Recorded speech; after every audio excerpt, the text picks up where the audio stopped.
All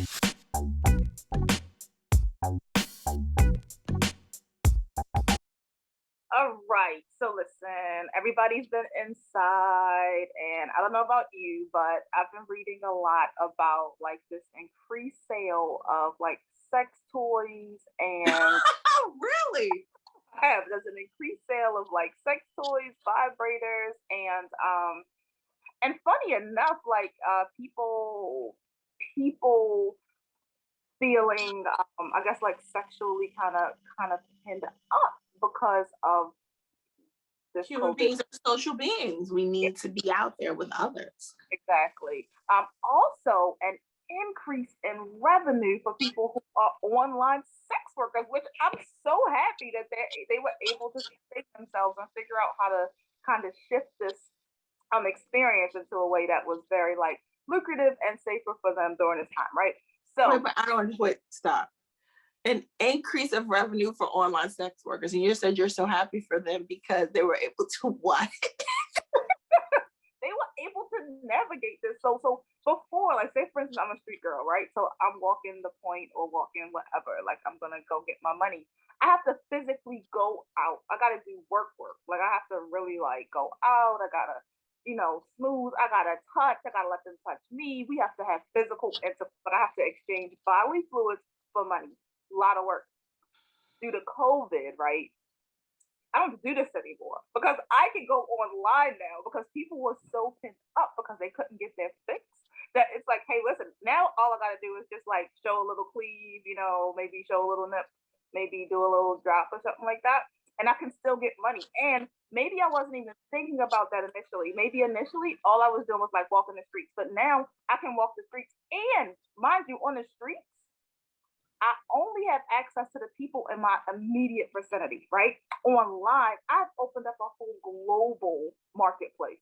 And so The fact that you think that those are the same people is crazy to me.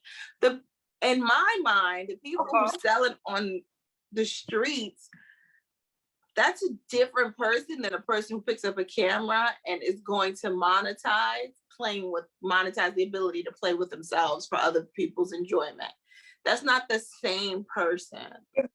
Agreed. Initially, it's not the same person, but I feel now that the people who were on the street see how they can do less work because they had no choice. No, sweetie. Like it took us time to get these lights that do this for lighting. Imagine everything that you have to do to set up your house in order to do that. So I'm thinking that a street walker and an online girl are two totally different things, I agree. Call me a classist if you want to. At the onset of it, 100% agree. I feel, however, the barrier of entry and the expectation of quality of content is pretty low right now, right?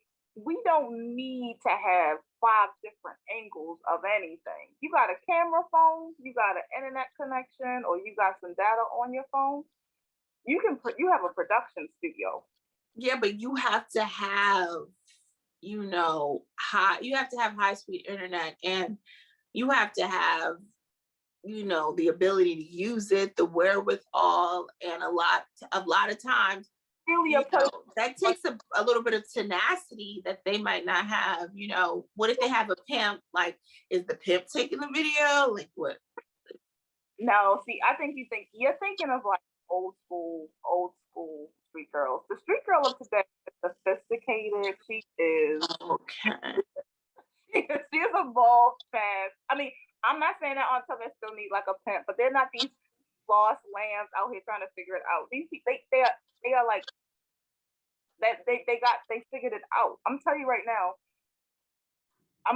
They figured it out. I mean, I think that the street girl is not sophisticated. However, I think the stripper is more sophisticated, and I think the stripper has figured it out how to monetize it. You understand?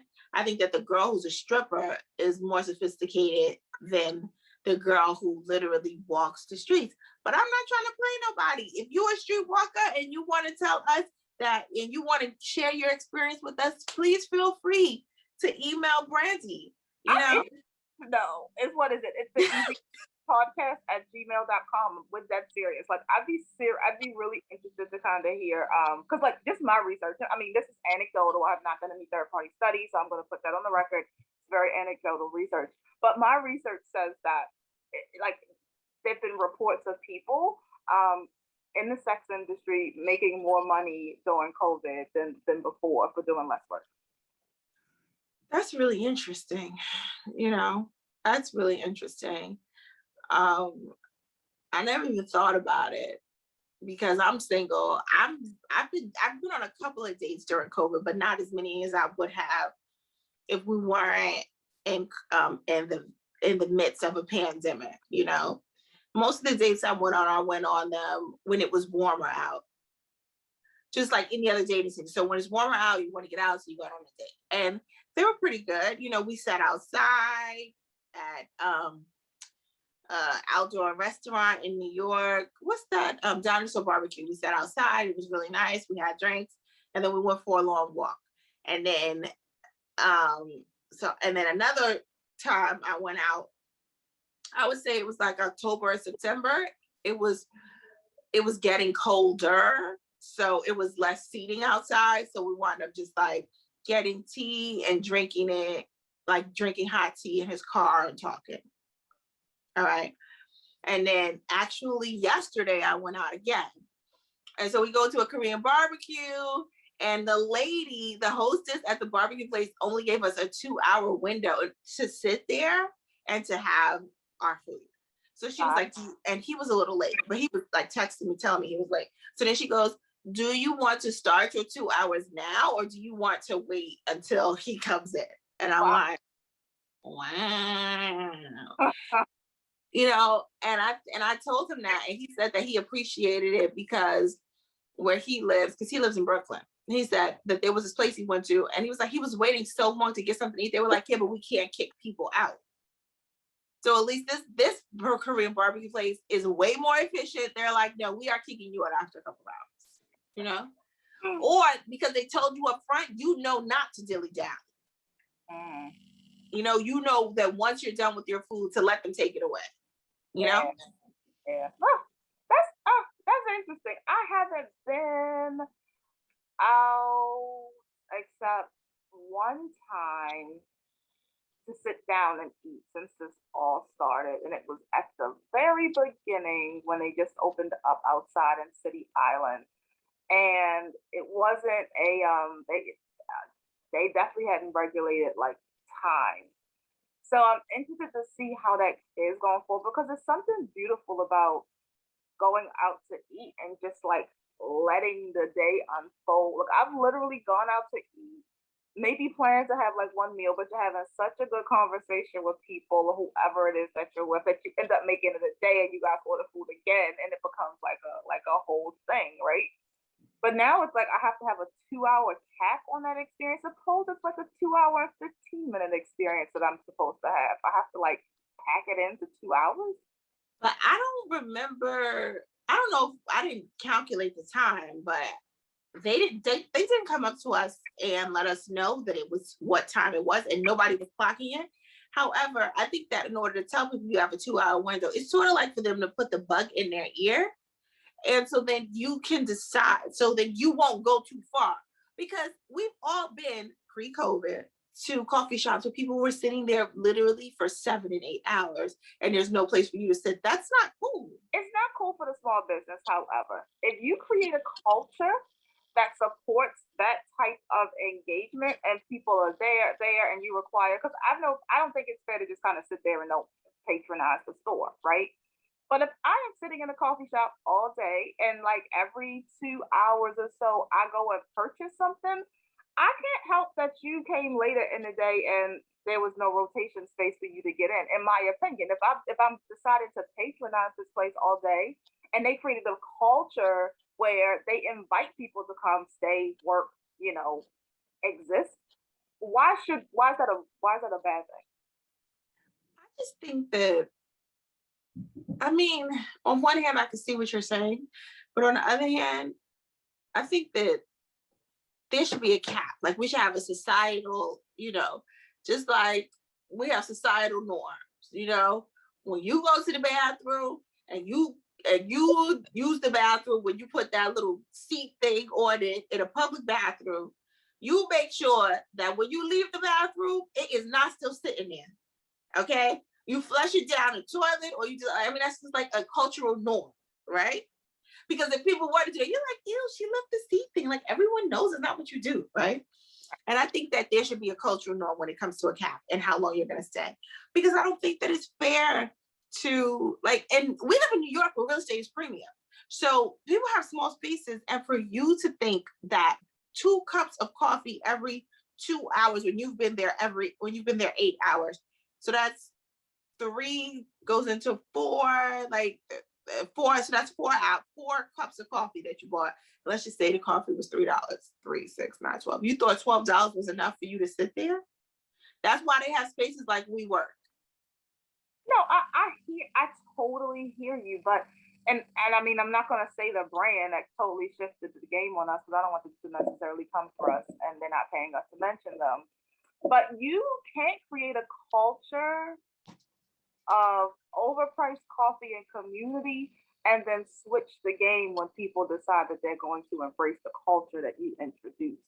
And now I do agree with you on the whole, like, I think we should be considerate humans. Like, when I'm in a coffee shop, if I see somebody, like if I especially see somebody come and go back, right? Maybe if I'm just dilly dallying, I might be like, you know what, let me provide a space. But that's just me personally. If I had a mission that day, however, to come to this coffee shop, zone in all day, I'm not necessarily gonna just live off of 4 cups of coffee. Like, I'm gonna get it. Like I say, I might start with a cup of tea. Usually, like the coffee shops I go to, I like to go to ones that have like some type of small bite. So I'm gonna get like some different things throughout. So they might make like $20, $25 off of me that day. So it's not like, I think, like I say, I think there's great areas in this conversation, right? So yes, if you're sitting in a store, you got there first. It's everything is first come, first serve, and the world, yes. Unless you, like you said, you pay for WeWork. WeWork, that's different. I pay to be a member here. I need to be able to have a space every time I come. I go into a free public space that offers me a place to work, and I patronize them all day, and I got there before you. I don't feel bad about the fact that you didn't find a seat that day. I don't. I just don't. Listen, it's not that I feel bad for them, but I think that sometimes people took things too far, you know? And people, like, you're saying you bought stuff throughout the day, but there are people who sat there, bought 1 cup of coffee, and then asked for water throughout the day. No, I get that. And they sat there all day. And it's like, there needs to be some human common decency when it comes to certain things. Like, I don't think like you should say, well, I'm just going to chuck it up to, that's the corporate culture that they create. I do not believe in completely, well, that's like using up something until there's no more to be used. 100% agree with you. I think that there are times where, like for me, like personally, I'm keeping track, but it really, like I say, depends on what my intention was for that day. If I went in for the day to zone out and get some work done, honestly, for me, that's only probably going to be about 4 hours. If you happen to come and do my 4-hour window, I'm not going to be as considerate as like thinking about it. If it's after my 4-hour window when I'm just like maybe just surfing the internet or just doing something that wasn't on the plan for the day, and I see people like looking for seats and there's no place, then I will. So I guess I live on both sides of that conversation. And that makes sense, Brandy. I think that you pose a valid point, but you're still not talking about spending 8 hours there as if this is your workspace. Like, I know someone that had a small business and they said that somebody pulled out a printer and plugged the printer in. I love it. Yes, I love it. and I was just like, and it was 4 of them, and someone pulled out a printer. That's a lot, Brandy. Come on now.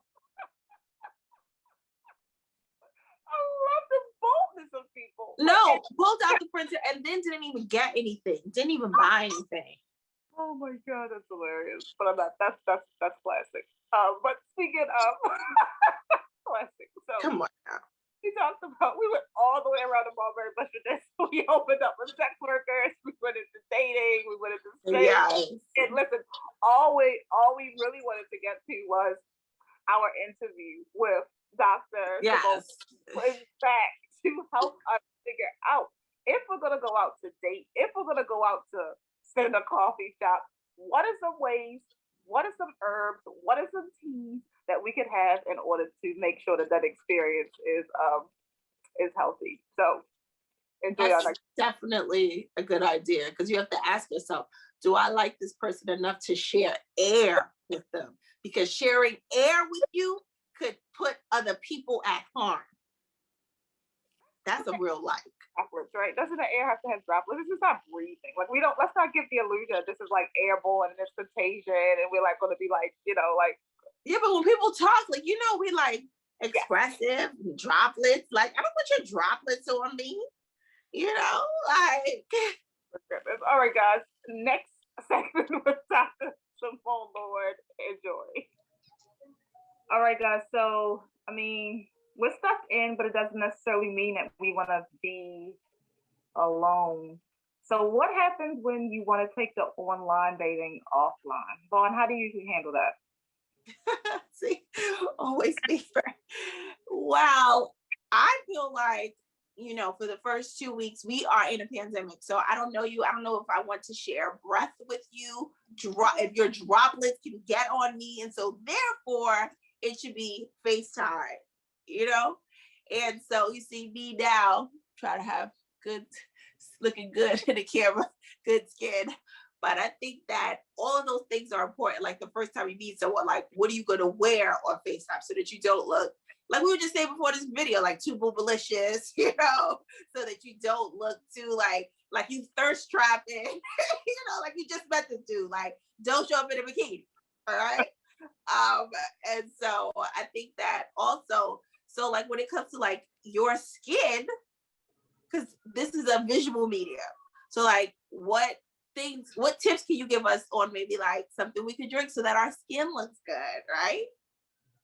Got it. So, guys, we have Dr. Lord back at the Easy at the Party to help us to navigate dating post COVID. So, Dr. Lord, welcome back. How are you doing today? Good. Thank you. Thank you. So good to see you again. Yes. So, well, it's been a while since I've been on a real date, because my husband, he doesn't really like to date. I have to like kind of force him. And I imagine it's a little hard out there too. I'm always thinking about that, that it's a little hard out there for people to meet. But a lot of people have been meeting in these COVID times, actually. And, a detox is always good, because this way you want to detox your body, not only for your skin to look good, but so that you can get all the toxins out, so that your new date this guy, so that he also, you need to give him a detox, not just you take the detox. I think that it's good to share the detox. You know what I mean? Like give to, I have a drink here at Mother Earth Juice Bar. It's called the Toxin Free.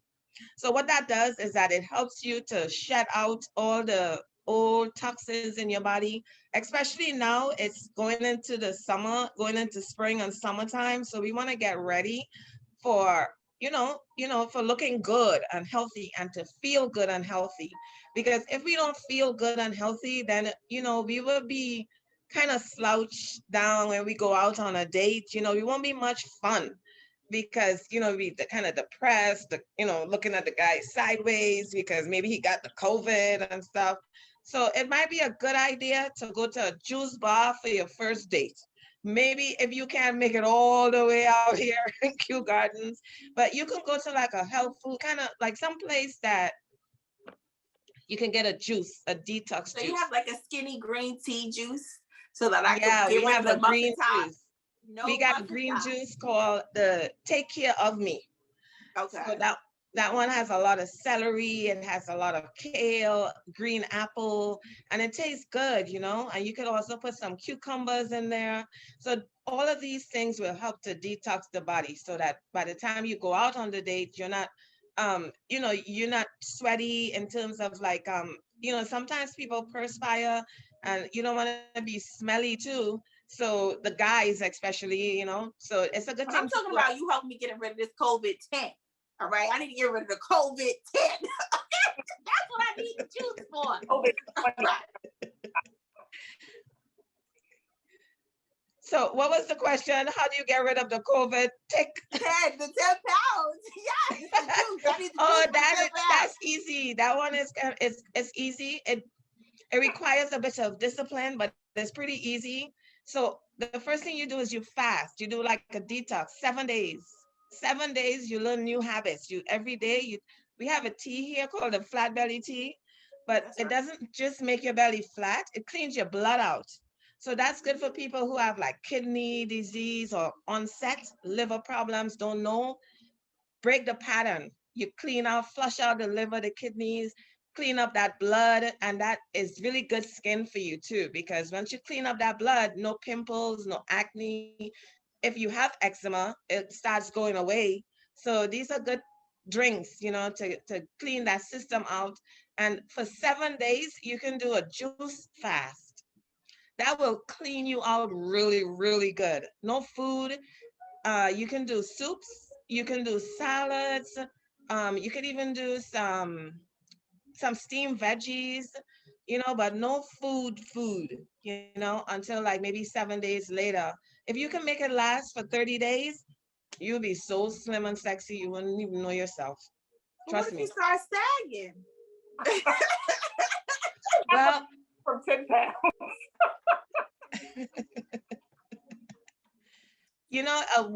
walking is always good.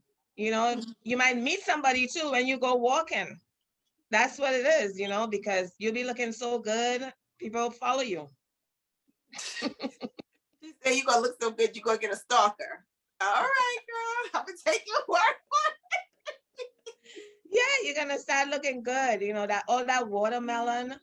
You can do a watermelon fast, watermelon in the evening, watermelon in the morning. You can juice the watermelon, then you can eat the watermelon. You do everything with watermelon, watermelon, watermelon. It cleans out your kidneys and your liver, your blood like no tomorrow. Really? Yeah, the watermelon fast. Oh, it's good. I don't think I could eat that much watermelon. Buy My a big mother's from Florida. She loves watermelon. You know? Yeah, get a big one. Brandy, And you eat know that like about all day, watermelon. like you're one of those. Remember alkaline vegans? Remember, you always talk about alkaline vegans. That's how they eat. They eat like you know. Yeah, but yeah, and that's the red one or the yellow one, any type of watermelon, correct? The red one is good because the one with seeds. You want Yeah, the natural watermelon with seeds. It's yeah, good. Even the watermelon seeds, you could chew it up too. It cleans out your colon. yeah. I Even don't the know about white that. part. Now y'all going too far. Ain't nobody chewing up no damn watermelon seeds. Y'all taking it too far, healthy people. All right. Even the white part. Don't keep me with chewing up the watermelon seeds. Okay. It's I don't think good. human beings are doing that. Those seeds aren't that hard. Better than spitting them out. I'm sorry, I didn't hear You're you. wasting all of that. I said you're wasting all of that goodness if you just spit them out. Hello, Exactly. it's a seed. It's not. Okay. Think clean my colon. Flush. Coconut water is good for you for hydration, right? Yes. Also, you can also alkalize your body more by putting a half a lemon in it. And this way, if you're acidic, you move more into a more alkaline state, which is But like good the for lemon digestion. peels too, or just the lemon juice? No, you can cut a whole half a lemon and just you can just put it in there. Lemon water is very, very good for you, and the liver loves lemon. So, and it's Brandy also said that too. yeah, Yes, it's and also good for your skin. It's great for your skin, and lemon also helps you to absorb iron, plant-based iron in the body. So that's another thing too. In addition to your body being more alkalized, you get more iron from plant-based sources when lemon's in your system. So. Good. That's a good tip. Because I think like we're all like to the place now where we want to try to get healthier, you know? Absolutely. Everybody is trying to get healthier right now. Men, women, even the little children, grannies, everybody want to get healthy. People, not grannies. Yeah, everybody. People who have been like fat, have a big stomach, high stomach, they come down to the juice bar, they're buying out that flat belly tea, and they just want to live healthier because nobody doesn't want to, have compromised health and to, if they catch COVID, they croak. Who wants that? So Yeah. everybody's on a mission right now to live healthier. Yeah, so send me some of that flat belly tea too. All right. Flat belly tea. All right. Very important. All right. Absolutely. Thanks so much for coming back and sharing these benefits to help us to get out here and start dating again. And even if you are not planning to date, those suggestions will make sure that you just have a healthy body overall. So when you are ready to find, or when that someone comes into your life, you'll be ready to receive them. So until next time, guys, be well. Bye. Bye. Golden Globe. All right.